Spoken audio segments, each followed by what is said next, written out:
Coalinga is a small town in Fresno County. The town was doing fairly well when something tragic happened on May 2nd, 1983. Little did they know this would be the biggest thing that's ever happened to them.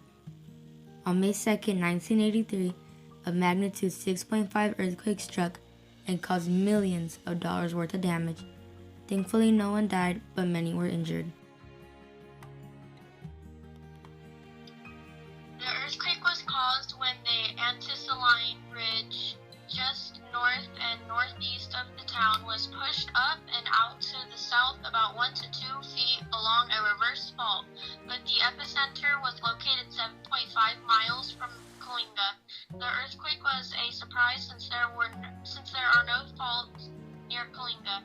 The coalinga 1983 6.5 earthquake was a big change for the small town. The changes also included changes in the near surface fault slip along the San Andres Fault.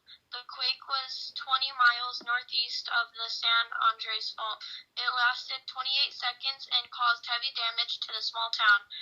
There were no foreshocks to give a warning to the town. A big one was coming. The aftershocks came almost instantly. Supposedly more than 5,000 aftershocks were recorded through July 31st, of which 894 had a magnitude of 2.5 or larger. Over 800 private residence homes were destroyed or extremely damaged. Most of the injuries were in neighborhoods.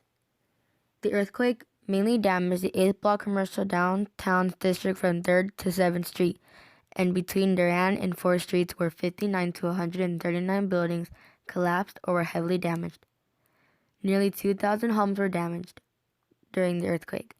Extensive shaking sheared off the front of the TV repair building at 187 South 6th Street. The damage from the earthquake caused approximately $10 million. Brick buildings received the most damage as they were not stable enough to withstand an earthquake of that size. There were also heavy damage to the oil fields of coalinga, which to date brought about 900 million barrels of oil from the coalinga Antisaline. Coalinga is surrounded almost completely by oil fields. Pipelines and storage tanks were damaged. Pumping jacks were thrown off alignment, causing them to be out of order. Production was forced to stop. An oil company building a couple miles from coalinga lost 2 of its chimneys, and there was a collapsed or parted casing in 14 of the 1,725 wells that were up and running at the time. As you may have guessed, there were thousands of rock slides and landslides on the surrounding mountains. One of coalinga's school buildings took damage due to the earthquake. Many things inside and outside of the school were broken down, therefore causing the interior of the school to be unsafe and unsecure to be inside of. The earthquake caused many people to lose their electricity. By the time the earthquake was over, only 75% of coalinga had their electricity back. That means that over half the town had electricity, but the other 25% was left without power for several hours or maybe even days. Many townsfolk would say that it was a crazy experience. Buildings were falling and crashing left to right. A 6.5 earthquake feels violent in a way. There are lots of rumbling and you will feel like the floor is rolling.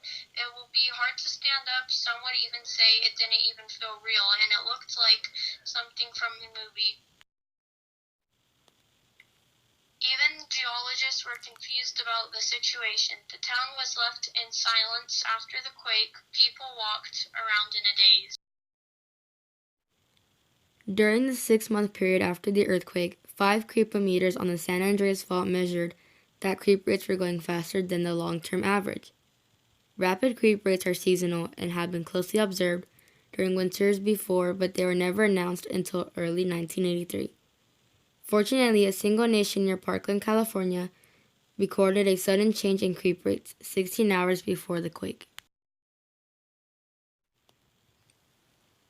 After the 1983 coalinga earthquake, California's rulers saw a need to make earthquakes insurance available for all its homeowners.